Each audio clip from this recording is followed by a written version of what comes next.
Welcome back to Day 9 Daily number 652, where we're learning that SOS is literally the best gamer. Technically, Jaedong's the best gamer. Just surpassed Fatality as the #1 money-earning player of all time. Totally earned. We're seeing this position that SOS is in, though, where he's gone for the robo. He sees his opponent has a finished robotics facility. And this is where I really like this as an example of what the mid-game play is. It's going to be nothing but Colossus chrono boosting with a little bit of charge and Archon tech thrown in there. And the big tool that we're going to see SOS use is Warp Prism play. Warp Prism, Warp Prism. Not two Robo Colossus to do the pushes, but attacking at the front if he thinks he has the upper hand. And then if he doesn't, he just uses the Mothership Core to recall back. All the rest of the time, it's going to be that Warp Prism play. Look at this. This is actually amazingly simple, despite how tense this feels. We're really just waiting for our opponent to make a mistake and to get up a money composition. Once you tell yourself that this is actually not a very tense situation, it's pretty easy, then it, becomes pretty easy. More Hallucinated Phoenix is going to be coming out all the time. Yeah. There's the Colossus being chrono boosted. Range is not as important as the Colossus number. And the production, I'm actually just going to come all the way over to this gray space. Look at the production. Charge, upgrades, Templar Archives, and gateways. Same story for SOS. Charge, range, ground weapon, Colossus. A little bit of poking here, but no zealots, no zealots. Just going to be gateways. And one of the most important things is the gas. Hardly any probes at this expansion. Got to get the gas. Templar Archives going down. Got to get it.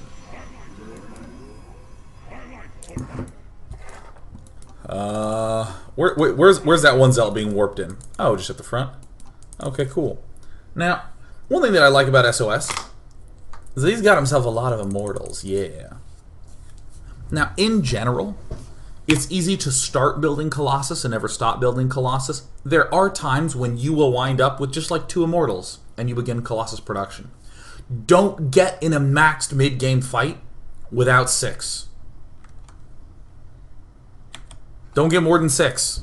Or don't get less than 6, I should say. 6 is like a magical number. It's really not. You can have like 5 or 7, sometimes 4. But damn it, 6, alright? For God's sake, 6. I want you to be aware of this number, 6. Look at the production. Only thing minerals being spent on. Pylons, gateways, upgrades, Colossus, probes. No zealots. Zealot count totals 5. 5 zealots. Continued hallucinated phoenixes. Colossus being produced. Archons being produced. Zealots not being produced. There is an army at the front door. Notice how zealots are not being produced. In fact, I'm going to select these gateways and show that one of these suckers even could have made zealots. Look at that. Alright, Mothership Core died. Got to rebuild that. Oh, that stinks. There's the zealots finally being warped in. Where are those zealots being warped in? Why can't I click here to find out? Just 3. God, I mean, the reason that you want the immortals in there is because they absorb so much damage and they deal so much damage, especially to enemy Colossus. Hey, what do you know? Zealots not being produced, gateways being produced in this circumstance. And with the leftover gas, Archons. But not before +3. Can I just say a pet peeve? Can I be pet peeved for a moment? May I, please? Notice that the top production bar is red. It's LiquidHero's. And over here, the top bar is not hero. It's SOS. The top money set is SOS, and the bottom production bar is SOS.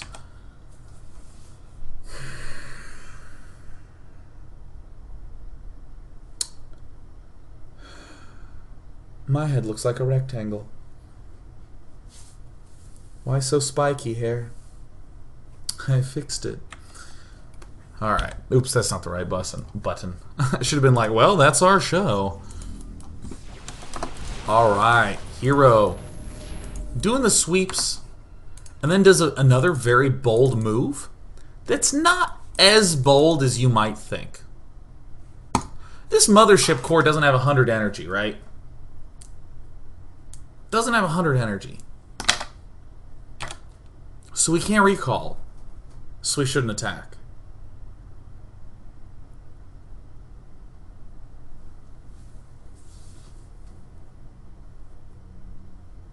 Right? Okay, like I put on a face that's so odd that you'll remember.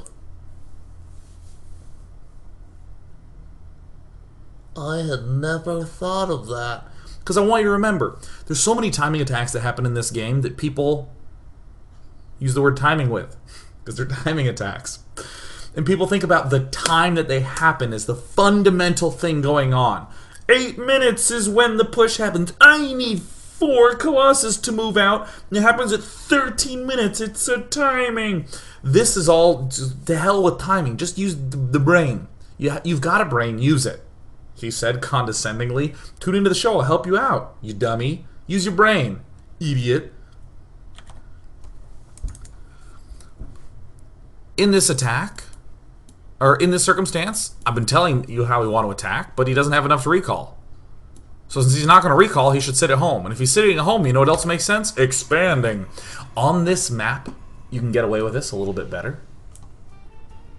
Just due to its tucked awayedness. But you know what? A cannon going down. A cannon has gone down. Look at the zealot count, 9. Huh. And you know when he begins to move out? When he about has enough for a recall. Gosh dang.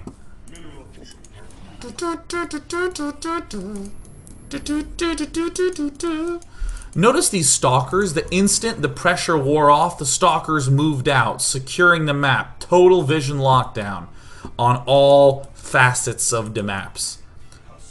Only at the 21-minute mark will I tell you the main goal of the mid-game. I didn't want to overload your brain because I'm considerate like that. I worry about your brain. I value it. It's a good brain you got there. It's actually a pretty hot brain. I love your brain. In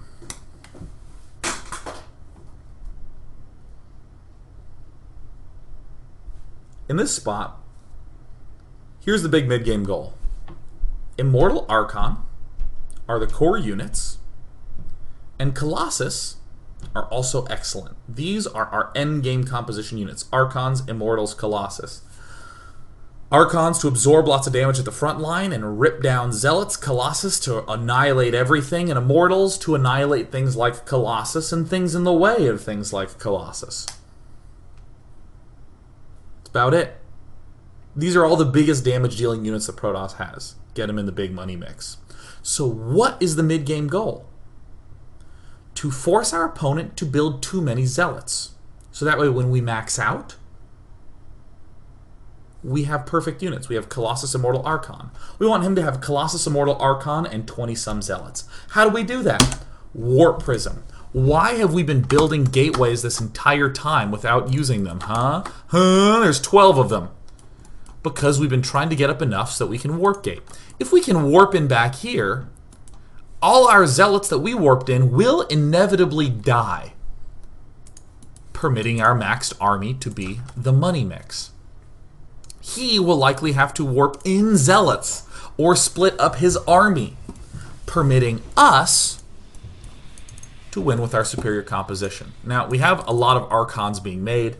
This is the only activity that we're really seeing out of those gateways. These probes better hurry up and build in the simulator before I want to just cry. Before I want to cry, cry, cry. All night.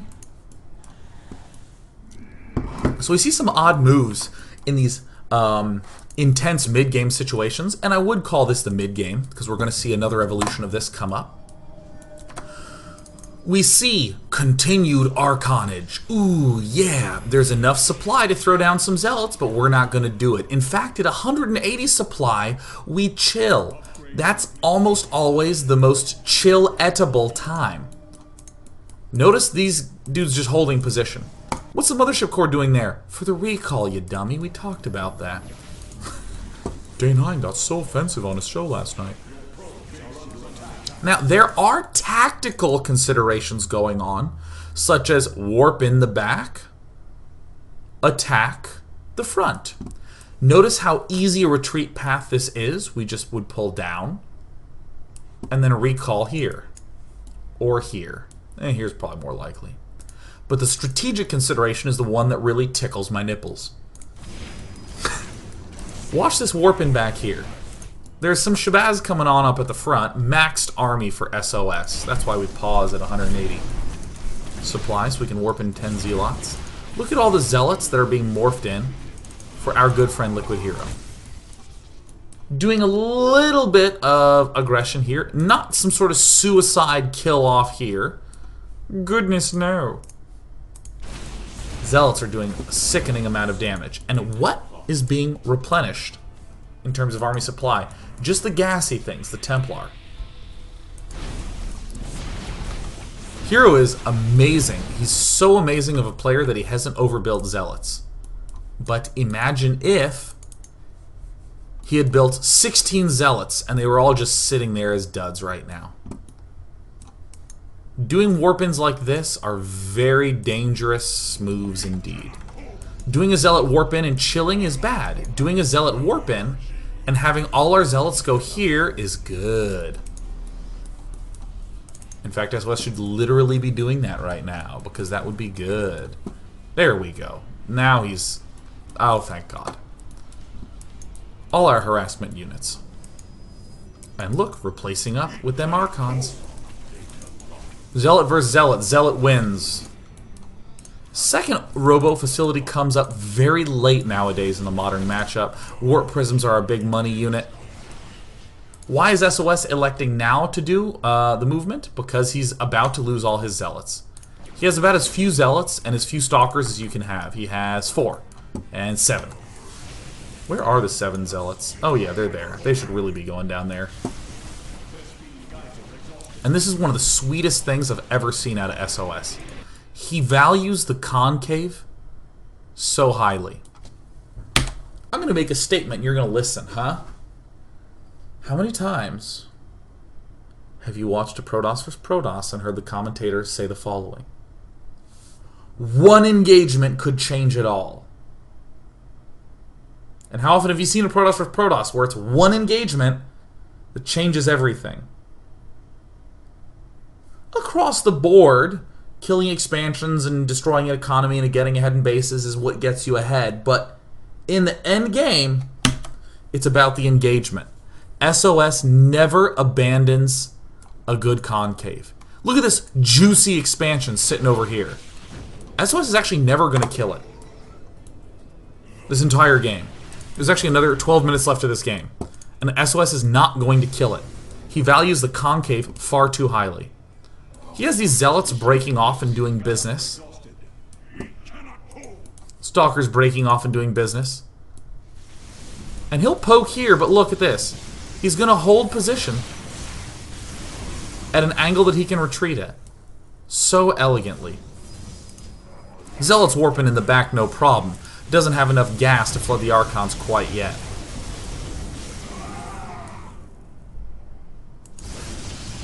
Has forced Hero to make a lot of Zealots.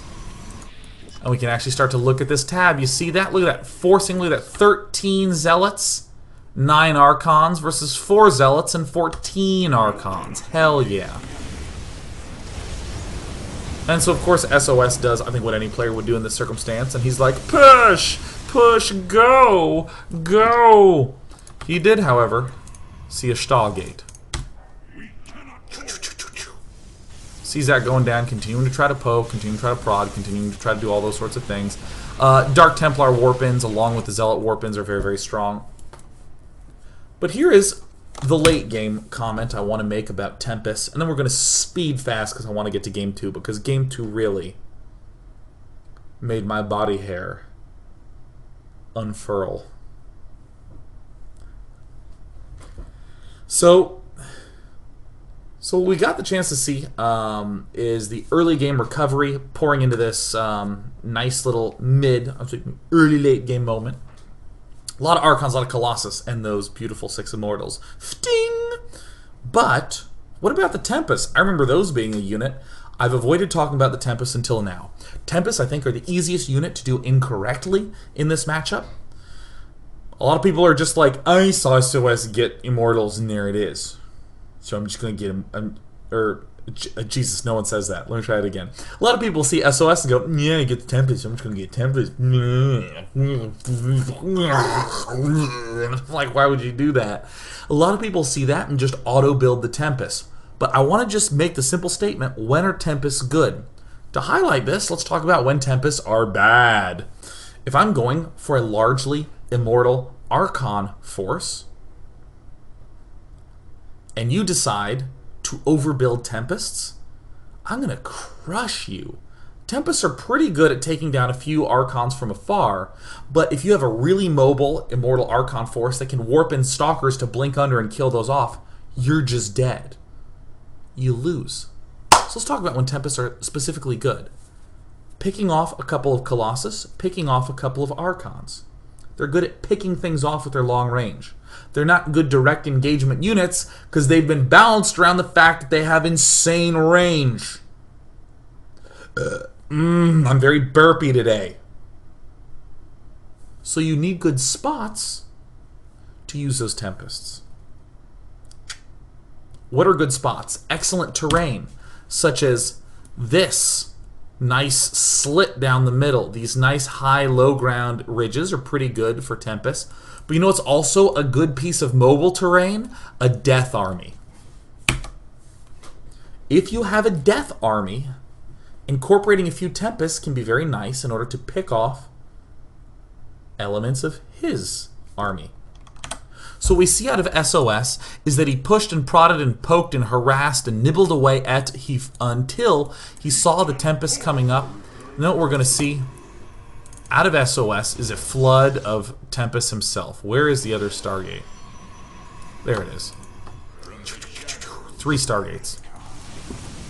He wants to catch up hard on the pick-off game. The reason that we steer clear from getting Tempest too early is that 1 Tempest costs as much gas as 1 Archon. And 1 Archon, pound for pound, is almost always better than 1 Tempest. DT harass, great, that's fine. If your opponent's getting Tempest, get an extra bases up, that's fine. Continued pokes like this, also fine. Warp in at the back, also fine. 3 Tempests coming up like before he could even begin the fleet beacon, his air weapons was already begun.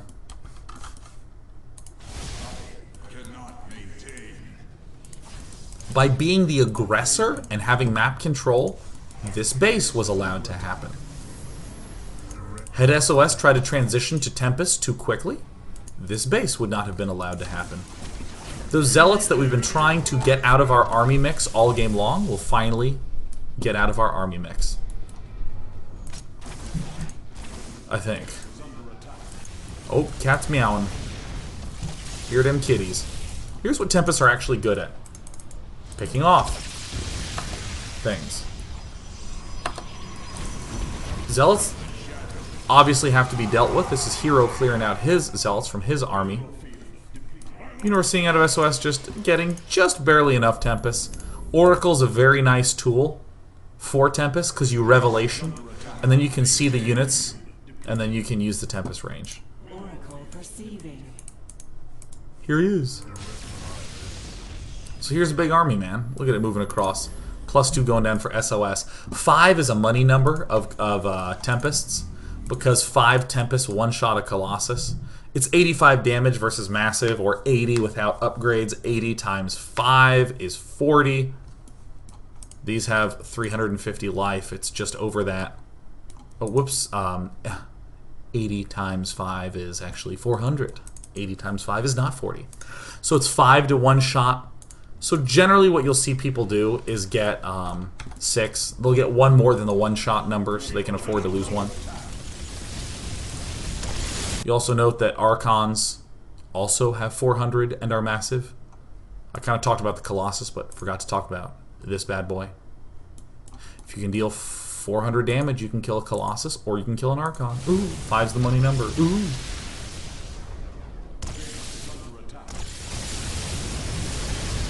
So in these direct engagement battles, this is where we really see the downside of having a lot of Tempests, because they're not as significant as the other units in here.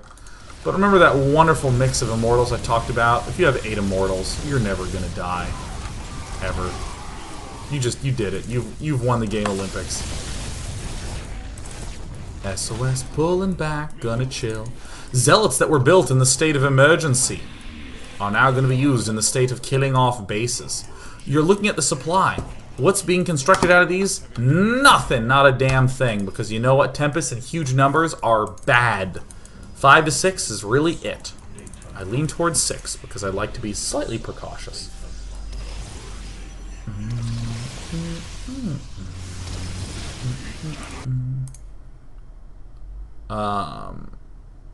Wait, what? Wait.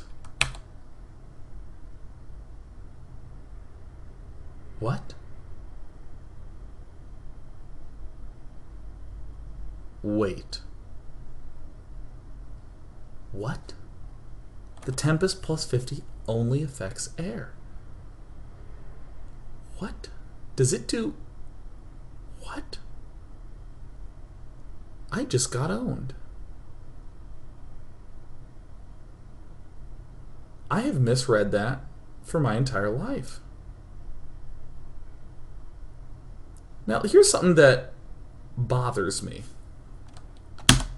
So, a while ago, I moused over this, you know, like when the Tempest came out, and I saw it shoot a Colossus, and you know, look at that yellow number that says versus massive 85. It shot a Colossus and it did 85 damage, and I went, great. 85. That's how much it does versus massive, because that's what it says. Apparently, the ground unit, the Colossus, counts as an air unit for our good friend, the Tempest, which apparently only does 33 damage versus regular ground units, as pointed out by Sir Quick Draw. Now, sort of weirdly, my intuition, having played many a PvP, is the Tempests are kind of stinky versus Archon. And I thought that they did the 85 damage. I totally thought that. I was convinced of that. But I was wrong. So everything I've said in this daily is true, except for the thing that I just got done saying. Tempests do not 6-shot an Archon. By a long shot. So there you go.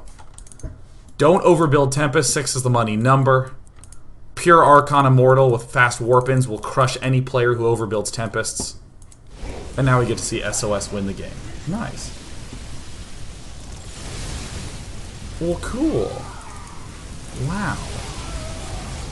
Well, in fact, I'm going to double down on the statement of don't overbuild Tempests if your opponent is going just Archon. Because for one, you might be thinking that it does bonus damage versus massive, in which case, totally not. Now, ordinarily, I would be midway through part 2, and I would be hopping into game 2.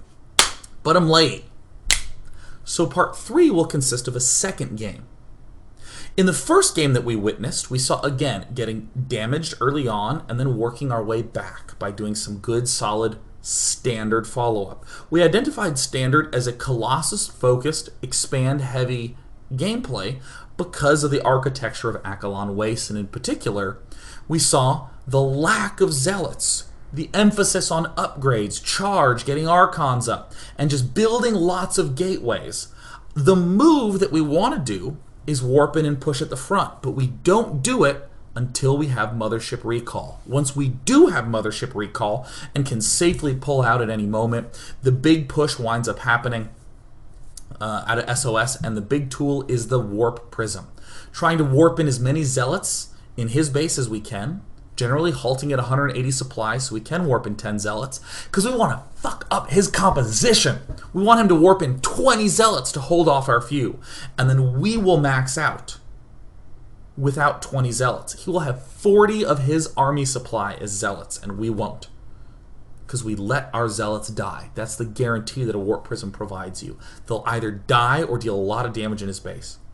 We saw that in his attack, SOS kept a beautiful concave and never engaged the fourth. In fact, there it is. It stays alive all game long because SOS has been avoiding the one pitfall of never taking a bad engagement. Or I should say, avoiding the pitfall of taking a bad engagement. SOS valued the concave of his Archon Colossus over taking out a base because that's how important positioning is in this matchup.